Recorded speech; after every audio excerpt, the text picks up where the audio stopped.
Hi scholars, it's Miss Dunn. We're going to continue studying Cinderella stories together.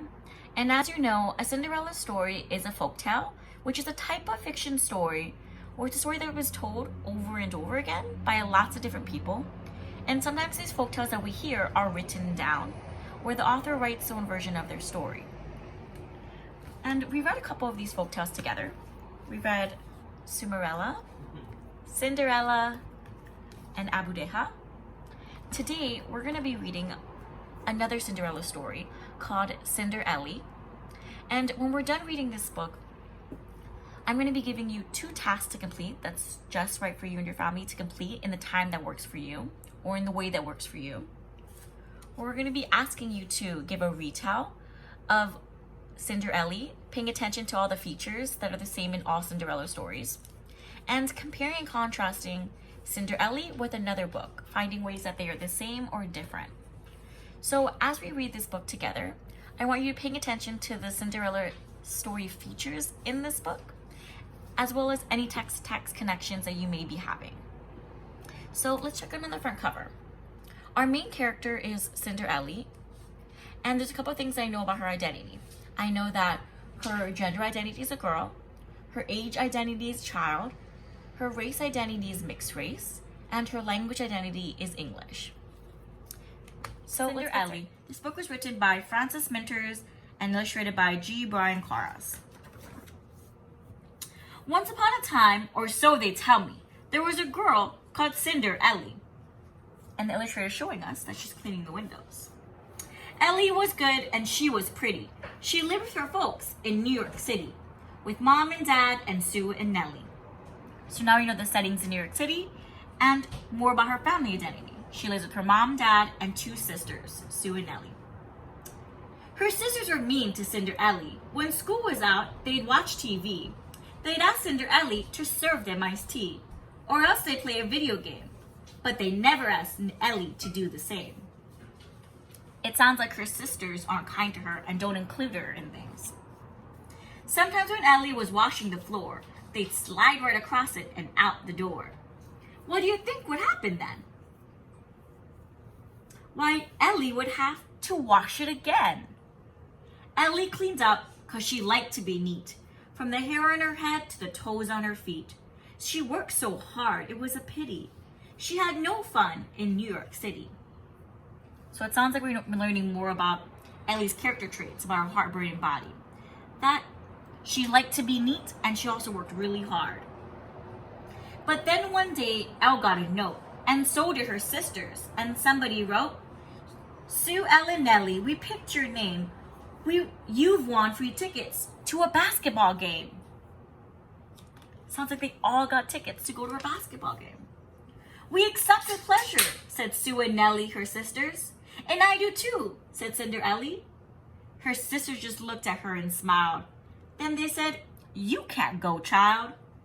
But I was invited. It says so there. You're too young, Ellie, and you've got nothing to wear, said her sisters. I'll shop, said Ellie, but you've no money. Ellie's mother agreed. You're so right, honey. They're so right, honey. There's no money for 3, only money for 2. Let your sisters go, Ellie. They're older than you. So Ellie's big sisters went right out shopping, and Ellie stayed home and did the mopping. Sounds like Ellie really wanted to go to the basketball game, but couldn't because she didn't have money to get clothes to go to the basketball game. They only had enough for her sisters to go, and she was left home cleaning. The night of the game, as Elle watched them go, an old lady came by and said, Ellie, hello. Excuse me, said Elle, but I know all the dangers. I'm never allowed to speak to strangers. I'm your godmother, Ellie. Don't you recognize me? Last time I saw you, you were 2 or 3. I'm here because we have things to do. Keep your eyes on my cane. I have something for you. Let's stop and make a prediction. What do you think the godmother is going to do with her cane? Let's find out. She waved her cane once. Elle squealed like a flute.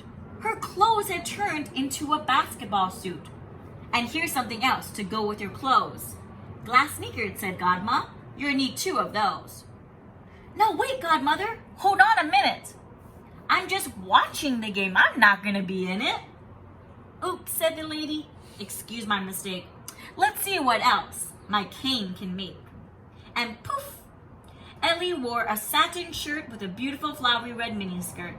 Ellie was happy because she looked so fine. Now go to the game and have a good time, said Godmother.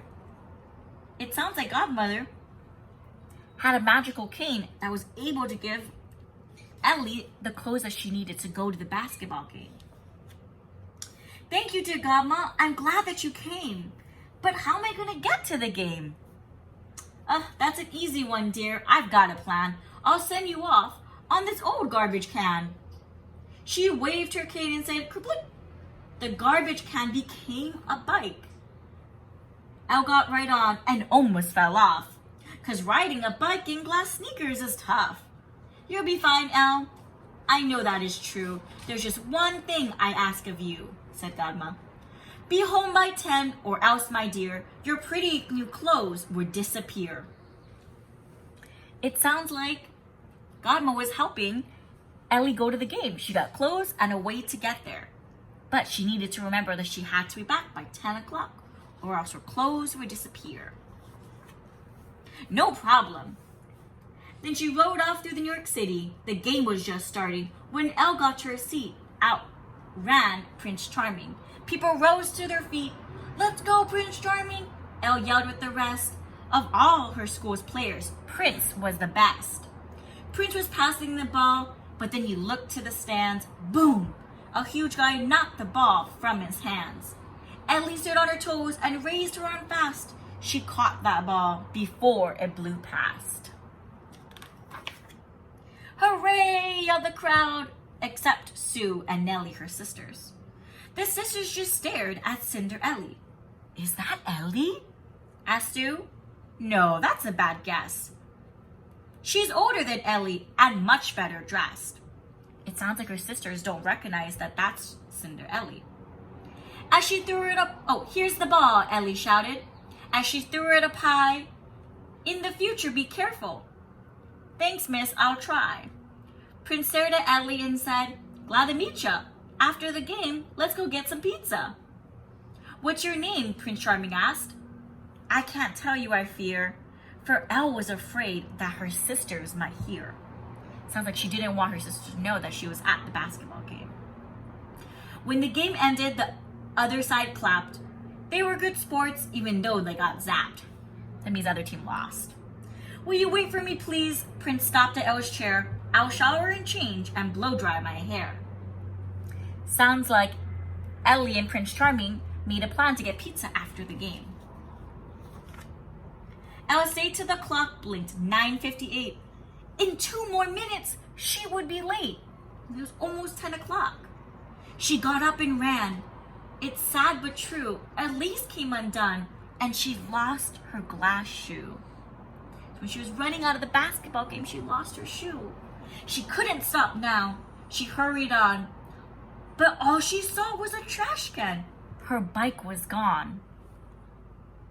Ellie waved at the can and she said, kerplink.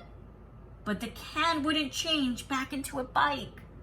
And then she looked at her clothes. Oh no, they're the same as the ones I was wearing before Godmother came.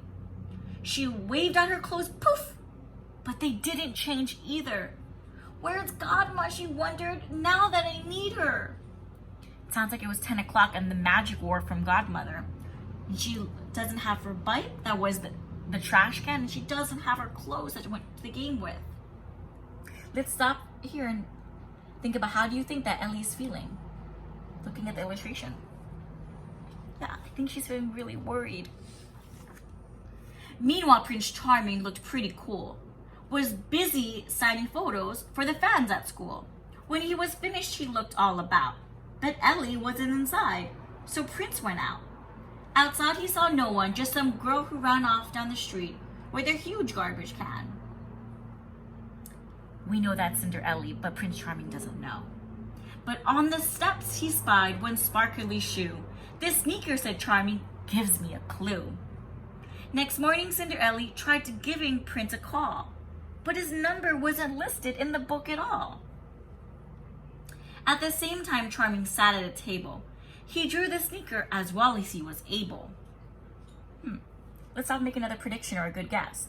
What do you think Prince Charming is going to do in order to find Cinder-Elly? We know the author said he drew the sneaker as well as he was able. Let's find out. Beneath it, he wrote for all to see, "If you lost the sneaker, please telephone me." Then he wrote his name and phone number too. He went to the copy shop to print a few. Prince taped his copies, once they were complete, to every single lamppost on the busy street. It sounds like the author and illustrator are telling and showing us that he made flyers so that everyone knew that Prince Charming was looking for the person that was wearing that glass sneaker. Many women called him with feet too big or small. Prince Charming wasn't happy. Won't the right one ever call? Hey gang, look out! Here's Sue and Nellie with a poster to show Cinder-Elly. Let's call Prince, said Sue and Nellie.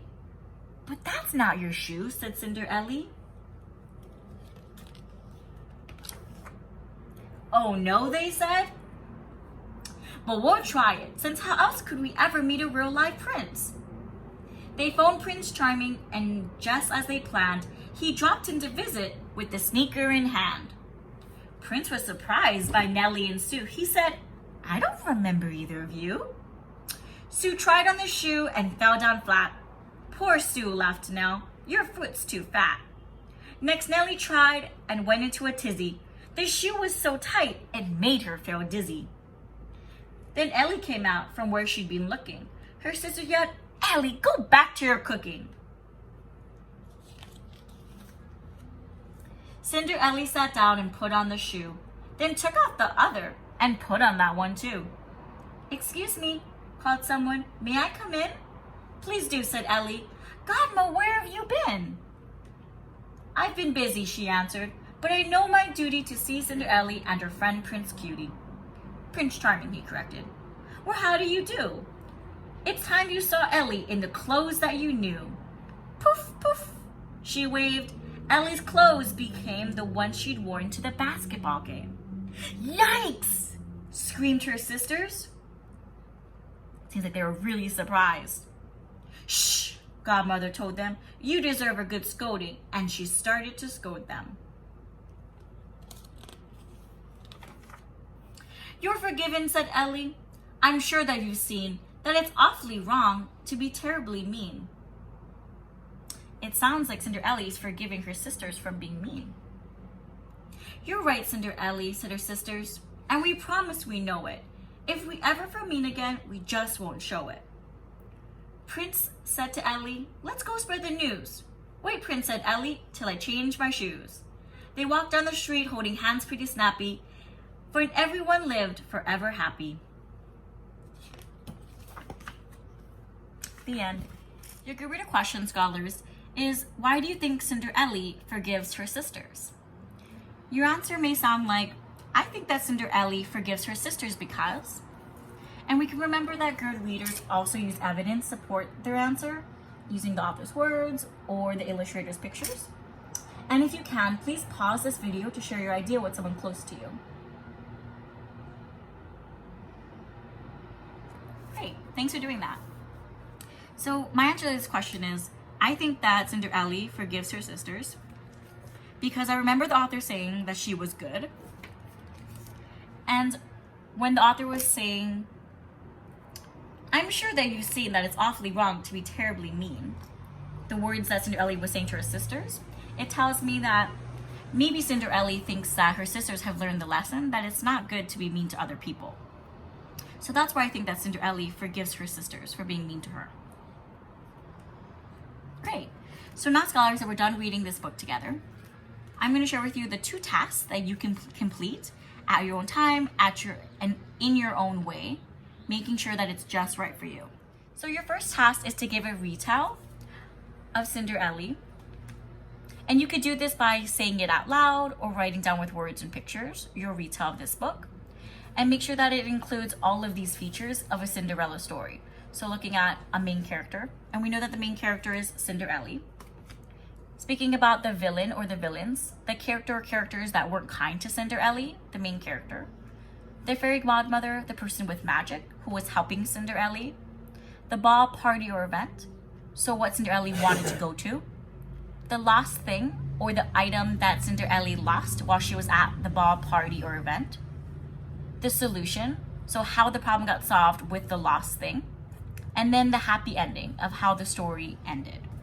So your first task is to give a retell of Cinder-Elly, and your second task is to use a Venn diagram to compare and contrast Cinder-Elly with another story. And it could be a Cinderella story that we read together, or it could be a story that you have heard already, that you were making text-to-text connections with as we were reading Cinder-Elly. Remembering that the things that are the same between those two books, you're writing in the middle of this Venn diagram, and things that are different, you're writing on the individual circles of the Venn diagram. So scholars, we'd love to see your ideas of this book, Cinder-Elly, thinking about the retell of this book and comparing and contrasting this book with another one. So if you want, please send a picture or video to your teachers, and we'd love to be part of the process of growing your reading dendrites. So have a great day. Bye.